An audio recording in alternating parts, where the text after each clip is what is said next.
Hello guys, right, so this footage here is me, fixitfallows, and fixitfallows Jr.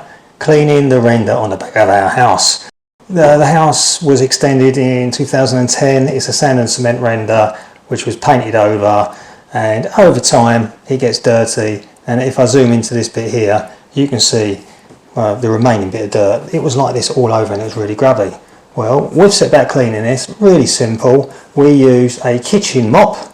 We used a length of 40mm push fit poly pipe. We used some sugar soap and some warm water, and we attached the hose to a fishing pole to spray off the dirt, and we just scrubbed it, and check out the results. Super easy to do. You can also clean your windows like this, and to be honest, I'm astonished how well it's come up.